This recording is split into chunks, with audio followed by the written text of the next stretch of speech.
सुप्रभात विद्यार्थियों। मैं अमित कुमार सिंघल, टीजीटी हिंदी, केंद्रीय विद्यालय दिरांग। विद्यार्थियों, आज हम हमारी पाठ्य पुस्तक वसंत भाग 3 में अन्नपूर्णानंद द्वारा रचित अकबरी लोटा यानी 14वां पाठ हम पढ़ेंगे, अकबरी लोटा।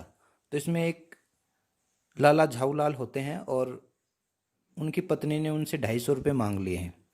तो इसी उधेड़बुन में वो रहते हैं और बाद में उनकी सहायता के लिए उनके जो मित्र हैं बिलवासी मिश्र, उन्होंने उनकी सहायता करी है और एक अंग्रेज़ ने उनसे लोटा खरीदा 500 रुपये में और उन्हीं से उन पैसों में से अपनी पत्नी को पैसे देते हैं। तो ये पाठ बड़ा रोचक है और चलिए अब हम इसको पढ़ते हैं। लाला झाऊलाल को खाने पीने की कमी नहीं थी। काशी के ठटेरी बाजार में मकान था। कहाँ था? काशी के ठटेरी बाजार में मकान था। नीचे की दुकानों से 100 रुपये मासिक के करीब किराया आता था। मासिक यानी महीने के 100 रुपये, लगभग 100 रुपये किराया उतर आता था। अच्छा खाते थे, अच्छा पहनते थे, पर 250 रुपये तो एक साथ आँख सेकने के लिए भी नहीं मिलते थे, यानी 250 रुपये नहीं मिलते थे। लाला झाऊलाल का मकान कहाँ था? काशी के ठटेरी बाजार में मकान था। इसलिए जब उनकी पत्नी ने एक दिन एकाएक यानी अचानक 250 रुपये की मांग पेश की, तब उनका जी एक बार जोर से सनसनाया और फिर बैठ गया। उनकी यह दशा देखकर पत्नी ने कहा, डरिए मत, आप देने में असमर्थ हों तो मैं अपने भाई से मांग लूं। लाला झाऊलाल की पत्नी ने लाला झाऊलाल से कितने रुपए मांगे? 250 रुपये। और ये क्या गए, इनका दिल बैठ गया। एक बार ये जोर से सनसनाए और इनका दिल बैठ गया। तो इनकी पत्नी ने क्या किया? इनकी पत्नी ने कहा कि अगर आपके पास नहीं है तो मैं मेरे भाई से पैसे मांग लूं। लाला झाऊलाल तिलमिला उठे। क्यों तिलमिला उठे? क्योंकि उसकी पत्नी ने यह कहा कि अगर आपके पास 250 रुपये नहीं है तो मैं अपने भाई से मांग लूं। उन्होंने रौब के साथ कहा, अजी हटो, 250 रुपये के लिए भाई से भीख मांगोगी? मुझसे ले लेना, लेकिन मुझे इसी जिंदगी में चाहिए। अजी इसी सप्ताह में ले लेना। सप्ताह से आपका तात्पर्य 7 दिन से है या 7 वर्ष से है? लाला झाऊलाल ने रौब के साथ खड़े होते हुए कहा, आज से 7वें दिन मुझसे 250 रुपये ले लेना। लेकिन जब 4 दिन ज्यों के त्यों में यूं ही बीत गए और रुपयों का कोई प्रबंध न हो सका, तब उन्हें चिंता होने लगी। लाला झाऊलाल को क्या चिंता होने लगी कि 250 रुपये की कोई व्यवस्था नहीं हो पाई। 7 दिन का नाम लिया था और कितने दिन बीत गए थे? 4 दिन बीत गए थे। प्रसन्न अपनी प्रतिष्ठा का था, प्रतिष्ठा यानी इज्जत का था। अपने घर में ही अपनी साख का था, साख इज्जत देने का पक्का वादा करके अगर अब न दे सके तो अपने मन में वह क्या सोचेगी? उसकी नज़रों में उसका क्या मूल्य रह जाएगा? अपनी वाहवाही से सैकड़ों गाथाएं, सैकड़ों यानी 100, सैकड़ों गाथाएं सुना चुके थे, गाथाएं, कहानियां। अब जो एक काम पड़ा तो चारों खाने चित यानी हार गए हो रहे हैं। यह पहली बार उसके मुंह खोलकर कुछ रुपए का सवाल किया। उसने पहली बार क्या किया? रुपयों का सवाल किया। इस समय अगर दुम दबाकर निकल भागते हैं तो उसे क्या मुंह दिखलाएंगे? दुम दबाकर भागना यानी घबराकर भाग जाना, डरकर भाग जाना। तो उसे क्या मुंह दिखाएंगे? किसको? अपनी पत्नी को। खैर, एक दिन और बीता। 5वें दिन घबराकर उन्होंने बिलवासी मिश्र को अपनी विपदा सुनाई। विपदा यानी कठिनाई सुनाई, समस्या सुनाई। संयोग कुछ ऐसा बिगड़ा था कि बिलवासी जी भी उस समय बिल्कुल खुक्स खुक थे। खुक यानी बिल्कुल खाली थे। उन्होंने कहा, मेरे पास है तो नहीं, पर मैं किसी से मांग जांच कर लाने की कोशिश करूंगा और अगर मिल गया तो कल शाम को तुमसे मकान पर मिलूंगा। वही शाम आज थी। हफ्ते का अंतिम दिन था। कल 250 रुपये या तो गिना देना है या सारी हेकड़ी से हाथ धोना, यानी पत्नी के सामने सारी किरकिरी हो जाएगी। यह सच है कि कल रुपया न आने पर उनकी स्त्री उन्हें डालम फांसी न कर देगी, केवल जरा सा हंस देगी, यानी वो बहुत बड़ी सज़ा नहीं सुनाएगी, लेकिन वो उस पर हंसेगी। पर वह कैसी हंसी होगी, कल्पना मात्र से झाऊलाल में मरोड़ पैदा हो जाती। आज शाम को पंडित बिलवासी मिश्र को आना था, यदि न आए या कहीं रुपयों का प्रबंध न कर सके। इसी उधेड़बुन में पड़े लाला झाऊलाल छत पर टहल रहे थे। कहाँ पे टहल रहे थे? छत पे टहल रहे थे। कहाँ टहल रहे थे झाऊलाल? छत पे टहल रहे थे। उन्होंने नौकर को आवाज दी। नौकर नहीं था, खुद उनकी पत्नी पानी लेकर आई। क्या लेकर आई? पानी लेकर आई। वह पानी तो जरूर लाई, पर गिलास लाना भूल गई। पानी लाई, लेकिन क्या लाना भूल गई? गिलास लाना भूल गई। केवल लोटे में पानी के लिए वह प्रकट हुई, पानी लिए वह प्रकट हुई।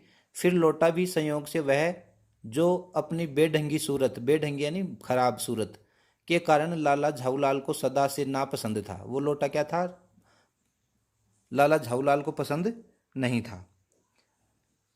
तो नया, साल 2 साल का ही बना, पर कुछ ऐसी गड़न उस लोटे की थी कि उसका बाप डमरू माँ चिलम रही हो, यानी बेढंगा था। ऐसे लगता था कि उसका बाप कौन रहा हो? डमरू रहा, और माँ क्या रही हो? चिलम रही हो। लाला ने लोटा ले लिया और बोले कुछ नहीं।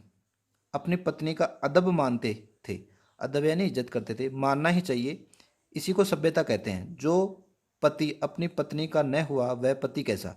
फिर उन्होंने यह भी सोचा कि लोटे में पानी दें तब भी गनीमत है। अभी अगर चूं कर देता हूं तो बाल्टी में भोजन मिलेगा, तब क्या करना बाकी रह जाएगा। यानी अभी अगर वो लोटे के बारे में कुछ कह देगा तो भोजन किस में मिलेगा? बाल्टी में भोजन मिलेगा, तब क्या करना बाकी रह जाएगा। लाला अपना गुस्सा पीकर रह गया। गुस्सा पीकर रह जाने यानी क्रोध प्रकट न करना।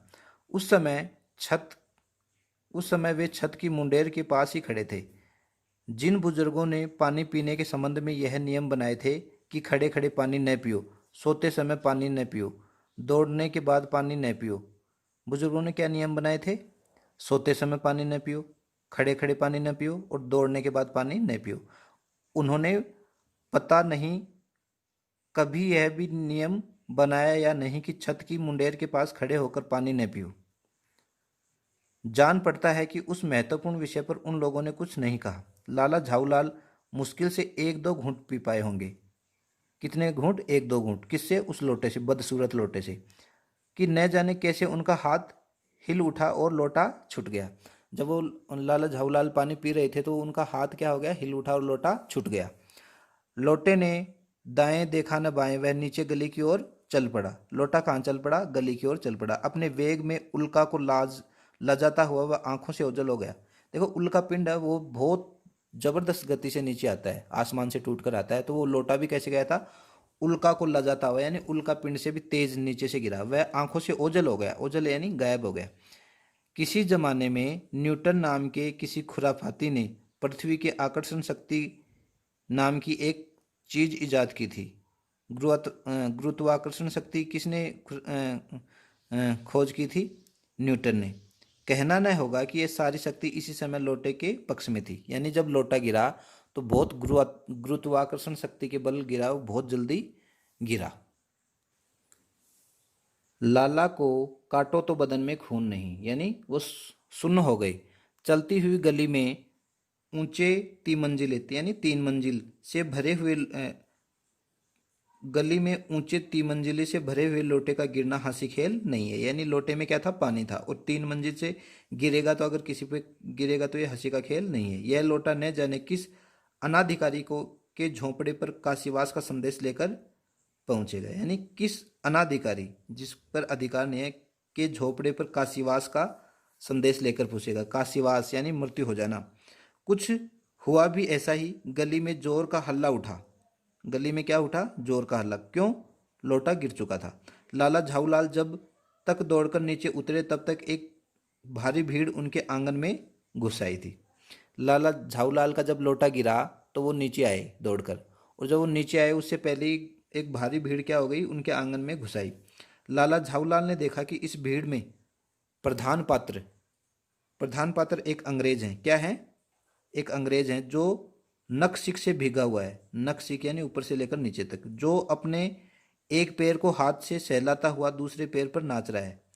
उसी के पास अपराधी लोटे को भी देखकर लाला झाऊलाल जी ने फौरन 2 और 2 जोड़कर स्थिति को समझ लिया। यानी वो लोटा किस पे गिरा था? एक अंग्रेज पे गिर गया था। गिरने से पूर्व लोटा एक दुकान के साइबान से टकराया। किससे टकराया? साइबान से टकराया। और फिर किससे टकराया? साइबान से टकराया। साइबान क्या होता है? एक कपड़ा होता है धूप से बचने के लिए। वहां टकराकर उस दुकान पर खड़े उस अंग्रेज को उसने सांगोपांग स्नान कराया। स्नान कराया मतलब लोटे में जो पानी था वो अंग्रेज पे गिर गया और फिर उसी के बूट पर आ गिरा। बूट यानी जूते पे आ गिरा। उस समय उस अंग्रेज को जब मालूम हुआ कि लाला झाऊलाल ही उस लोटे के मालिक हैं, तब उसने केवल एक काम किया। अंग्रेज को क्या पता लग गया कि लाला झाऊलाल ही क्या हैं? लोटे के मालिक हैं। तब केवल एक काम किया, अपने मुंह को खोलकर खुला छोड़ दिया। लाला झाऊलाल को आज ही यह मालूम हुआ कि अंग्रेज भाषा में गालियों का ऐसा प्रकांड कोश है। इसी समय कब? जब लोटा गिरा तब। इसी समय पंडित बिलवासी मिश्र भीड़ को चीरते हुए आंगन में आते दिखाई पड़े। उन्होंने आते ही पहला काम यह किया कि उस अंग्रेज को छोड़कर और जितने आदमी आंगन में घुस आए थे सबको बाहर निकाल दिया। बिलवासी मिश्र ने क्या किया? जो लाला झाऊलाल के आंगन में जो लोग आ गए थे उनको सबको बाहर निकाल दिया। फिर आंगन में कुर्सी रखकर उन्होंने साहब से कहा, आपके पैर में शायद कुछ चोट आ गई है, अब आप आराम से कुर्सी पर बैठ जाइए। लाला झाऊलाल ने क्या कहा कि आपके पैर में चोट लग चुकी है, आप आराम से बैठ जाइए। साहब बिलवासी जी को धन्यवाद देते हुए बैठ गए और लाला झाऊलाल की ओर इशारा करके बोले, आप इस शख्स को जानते हैं? बिल्कुल नहीं, और मैं ऐसे आदमी को जानना भी नहीं चाहता जो निरी राह चलते पर लोटे के वार करे। निरी राह पे, निरी ही यानी निरह होता है जिनकी कोई गलती नहीं होती है और वो राह पे चल रहे होते हैं और उन पे लोटे से वार करे। मेरी समझ में ही इज ए डेंजरस ल्यूनाटिक, यानी यह खतरनाक पागल है। नहीं, मेरी समझ में he is a dangerous criminal, नहीं यह खतरनाक मुजरिम है। परमात्मा ने लाला झाऊलाल की आंखों को इस समय कहीं देखने के साथ खाने की भी शक्ति दे दी थी। परमात्मा ने लाला झाऊलाल की आंखों को उस समय कहीं देखने के साथ साथ खाने की भी शक्ति दे दी थी, तो यह निश्चित है कि अब तक बिलवासी जी को वे अपनी आंखों से खा चुके होते। वे कुछ समझ नहीं पाते थे कि बिलवासी जी को इस समय क्या हो गया। यानी ये बिलवासी है वो पंडित झाऊलाल के पक्ष में न बोलकर किसके पक्ष में बोल रहा था? अंग्रेज के पक्ष में बोल रहा था। और उसको क्या कह रहा था? अंग्रेज कह रहा था कि यह खतरनाक पागल है। तो उसने बिलवासी मिश्र ने कहा कि नहीं, यह खतरनाक मुजरिम है। तो इसलिए झाऊलाल चिढ़ गया और झाऊलाल का बस चलता तो उसे खा जाते। साहब ने बिलवासी जी से पूछा, तो क्या करना चाहिए? पुलिस में इस मामले की रिपोर्ट कर दीजिए जिससे यह आदमी फौरन हिरासत में लिया जा सके। हिरासत यानी गिरफ्तार किया जा सके। पुलिस स्टेशन कहाँ है? पास ही है, चलिए मैं बताऊं। चलिए। कौन कह रहा है? बिलवासी मिश्र कह रहा है। अभी चला। आपकी इजाज़त हो तो पहले मैं इस लोटे को इस आदमी से खरीद लूं। क्यों जी, बेचोगे? मैं 50 रुपये तक इसके दाम दे सकता हूँ। लाला झाऊलाल तो चुप रहे, पर साहब ने पूछा, इस रद्दी लोटे के आप 50 रुपये क्यों दे रहे हैं? आप इस लोटे को रद्दी बताते हैं? आश्चर्य! मैं तो आपको एक विज्ञ और सुरक्षित आदमी समझता था। विज्ञ यानी जानकार आदमी समझता था।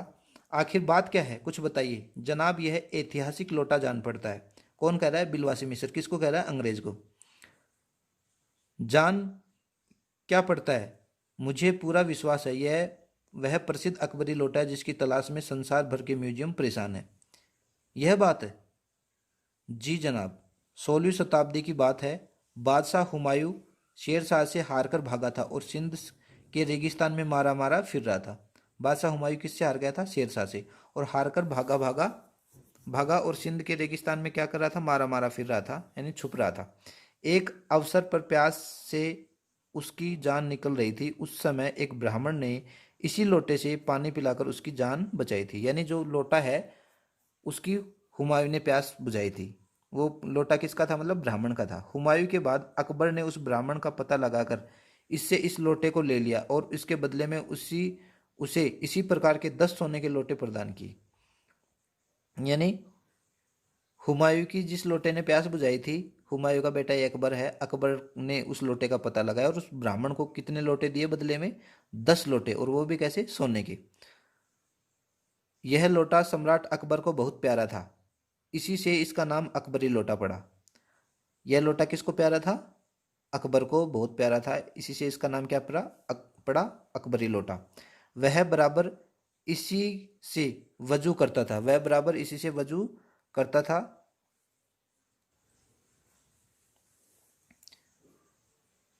सन 57 तक इसके शाही घराने में रहने का पता है, पर इसके बाद लापता हो गया। कलकत्ता के म्यूजियम में इसका प्लास्टर का मॉडल रखा हुआ है। पता नहीं यह लोटा इस आदमी के पास कैसे आया। म्यूजियम वालों को पता चले तो फैंसी दाम देकर खरीद ले जाएं। इस विवरण को सुनते सुनते साहब की आंखों पर लोभ और आश्चर्य का ऐसा प्रभाव पड़ा कि वे कौड़ी के आकार से बढ़कर पकौड़ी के आकार की हो गई। उसने बिलवासी जी से पूछा, तो आप इस लोटे का क्या करिएगा? बिलवासी जी ने क्या पूछा कि आप इस लोटे का क्या करिएगा? मुझे पुरानी और ऐतिहासिक चीज़ों के संग्रह का शौक है। किसने कहा? झाऊलाल ने। मुझे भी पुरानी और ऐतिहासिक चीज़ों के संग्रह करने का शौक है। जिस समय यह लोटा मेरे ऊपर गिरा था उस समय मैं यही कर रहा था। उस दुकान से पीतल की कुछ पुरानी मूर्तियां खरीद रहा था। वह अंग्रेज क्या कर रहा था उस दुकान पे? जब उस पे उसके पैर पे लोटा गिरा तब वह उस दुकान से पीतल की कुछ पुरानी मूर्तियां खरीद रहा था। जो कुछ हो, लोटा मैं ही खरीदूंगा। वाह, आप कैसे खरीदेंगे? मैं खरीदूंगा, यह मेरा हक है। हक है? जरूर हक है। यह बताइए कि उस लोटे के पानी से आपने स्नान किया है या मैंने? आपने। वह आपके पैर पर गिरा या मेरे पैर पे? आपके। अंगूठा उसने आपका भुर्ता किया या मेरा?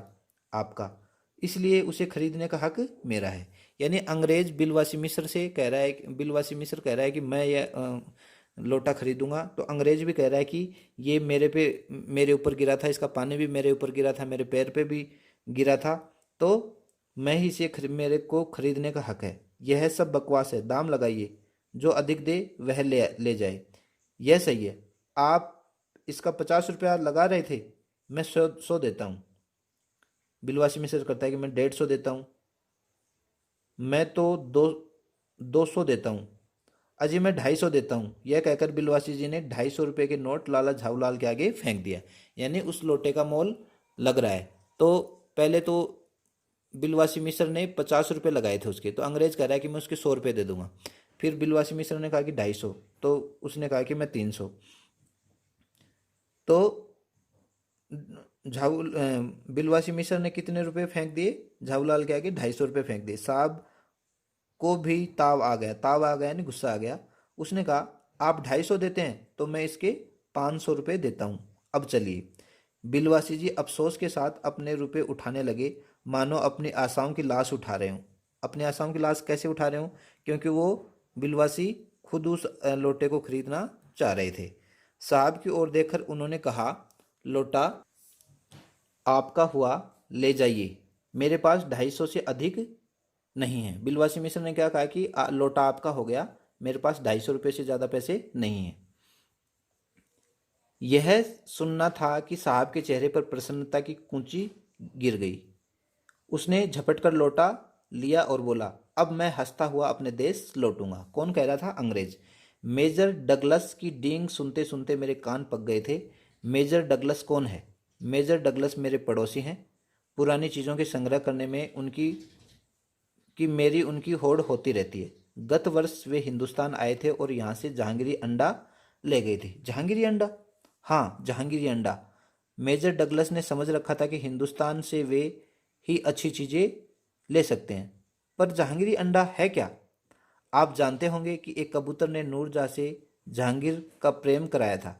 जहांगीर ने पूछ जहांगीर के पूछने पर मेरा एक मेरा एक कबूतर तुमने कैसे उड़ जाने दिया? नूरजहां ने उसके दूसरे कबूतर को उड़ाकर बताया कि ऐसे। उसने इस भोलेपन पर जहांगीर दिलोजान से निछावर हो गया। उसी क्षण से उसने अपने को नूरजहां के हाथ कर दिया। कबूतर का यह एहसान वह नहीं भूला।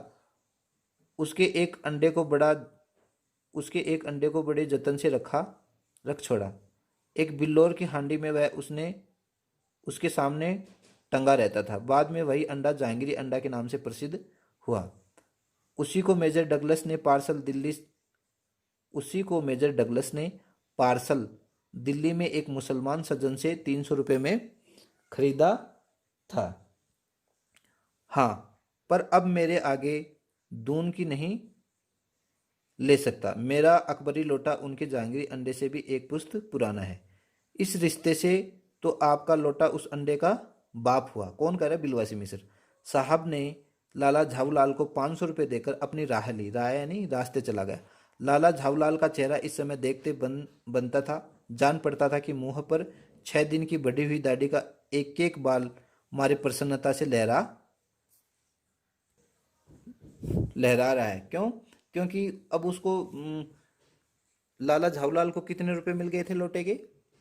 500 रुपये मिल गए थे, तो वो बहुत खुश हो रहा था। उन्होंने पूछा, बिलवासी जी मेरे लिए 250 रुपये घर से लेकर आए, पर आपके पास तो थे नहीं। इस भेद को मेरे सिवाय मेरा ईश्वर ही जानता है। आप उसी से पूछ लीजिए, मैं नहीं बताऊंगा। पर आप चले कहाँ? अभी मुझे आपसे काम है 2 घंटे तक। 2 घंटे तक? हाँ, और क्या। अभी मैं आपकी पीठ ठोक कर शाबाशी दूंगा, 1 घंटा इसमें लगेगा। फिर गले लगाकर धन्यवाद दूंगा, 1 घंटा इसमें लग जाएगा। अच्छा, पहले 500 रुपये गिनकर सहेज लीजिए। रुपया अगर अपना हो तो उसे सहेजना एक ऐसा सुखद मनमोहक यानी मन को मोहने वाला कार्य है कि मनुष्य उस समय सहज में ही तन्मयता प्राप्त कर लेता है। लाला झाऊलाल ने अपना कार्य समाप्त करके ऊपर देखा, पर बिलवासी जी इस बीच अंतर्ध्यान हो गए यानी गायब हो गए। उस दिन रात्रि में बिलवासी जी को देर तक नींद नहीं आई। वे चादर लपेटे चारपाई पर पड़े रहे। 1 बजे वे उठे। बहुत धीरे से अपनी सोई हुई पत्नी के गले से उन्होंने सोने की वह सिकड़ी निकाली जिसमें एक ताली बंधी हुई थी। फिर उसके कमरे में जाकर उन्होंने उस ताली से संदूक खोला। उसमें 250 के नोट ज्यों के त्यों रखकर उन्होंने उसे बंद कर दिया। फिर दबे पांव लौटकर ताली को उन्होंने पूर्ववत अपनी पत्नी के गले में डाल दिया। इसके बाद उन्होंने हंसकर अंगड़ाई ली। दूसरे दिन सुबह 8 बजे तक चैन की नींद सोए। तो बिलवासी जी ने रुपयों का प्रबंध कहाँ से किया? बिलवासी जी ने रुपयों का प्रबंध अपनी पत्नी के संदूक से चोरी करके निकाल कर किया। यद्यपि चाबी उनकी पत्नी के सोने की चेन से बंधी रहती थी, पर उन्होंने चुपचाप गले से उतारकर ताली से संदूक खोल लिया था और रुपए निकाल लिए थे। बाद में वे चुपचाप वहीं रख दिए। पत्नी कुछ न जान पाई। अब इसमें एक दो बातें और आई हैं। एक तो एक कबूतर ने क्या करिश्मा करके दिखाया था। जहांगीर का एक कबूतर नूरजहां के हाथ से छूटकर उड़ गया। जहांगीर का कबूतर नूरजहां के हाथ से छूटकर उड़ गया। जहांगीर को वह प्रिय था। उसी के प्रसंग में जहांगीर के मन में नूरजहां के लिए प्रेम उत्पन्न हो गया। नूरजहां ने किस भोलेपन पर जहांगीर निछावर हो गया? जहांगीर के पूछने पर नूरजहां ने दूसरा कबूतर उड़ाकर दिखा दिया कि पहला कबूतर इस तरह उड़ गया था। नूरजहां के इस भोलेपन पर जहांगीर निछावर हो गया। तो कौन सा अंडा जहांगीरी अंडा के नाम से प्रसिद्ध हुआ? जहांगीर ने कबूतर के अंडे को बड़े यत्न से बिल्लौर की हांडी में संभाल कर रखा था, और यही अंडा क्या हो गया? जहांगीरी अंडा के नाम से प्रसिद्ध हो गया। तो आशा है कि विद्यार्थियों आपको ये पाठ बिल्कुल समझ में आएगा। आप इस पाठ को ध्यानपूर्वक पढ़िए और अपने समय का सदुपयोग करते हुए इस पाठ को समझिए। धन्यवाद।